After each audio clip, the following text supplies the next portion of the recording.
આજ તો થયું જવાનું કડિયા કામે ગયો ને લટર પટર લાફા મારીને લાગી ગઈ ભૂખ ને પહોંચી ગયો પાઉં ભાજી ખાવા. તો hello guys, back to my new vlog. તો આજે આપણે જવાનું છે કડિયા કામે. ઘરે આવ્યો તો મને કે આવવાનું છે કડિયા કામે, તો હું સ્કૂટર ને પહોંચ ચાલુ કરીને સીધો નીકળી ગયો કડિયા કામે જવા. તો હાલો, પછી પહોંચી ગયા લોકેશને સ્કૂટર મૂકીને આપણે નીકળી ગયા. ચાલો, પછી તો આને આ કામે આવીને તરત કરી નાખ્યું રેતી સારવાનું ચાલુ. ને અહીંયા પપ્પાએ એક દિવાલ કરી નાખી કમ્પ્લીટ. અમે આયા તા પછી તો હું પણ લાગી ગયો કામે આવીને સીધો માલ ભેગો કરવા મંડાણો.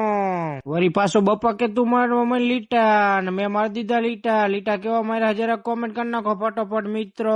હાલો, પછી ચડી ગયા બપોર ચડ્યા ત્યાં તો આવી ગયા ઘરે. નાને દેવો પડે મોબાઈલ ખવડાવવા હાટું, ને અમે બે ગયા ખાવા. પછી તો હાલો ખાવા. પછી તો બપોર પછી આવી ગયો મારો વારો લટર પટર લાફા મારવાનો. હું મનાણો લટર પટર લાફા મારવા ઢાણા. પછી તો એક બાથરૂમ કરી નાખ્યું કમ્પ્લેટ, ને મને લાગી જઈ ભૂખ હવે. પછી બાજુમાં લારી હતી પાઉંભાજી ની, તો હું આવી ગયો સીધો પાઉંભાજી ખાવા. ચાલો ખાવા. હું પાઉંભાજી ખાઈ લઉં ત્યાં લગીનમાં તમે ફોલો કરી નાખો. હાલો ફટોફટ.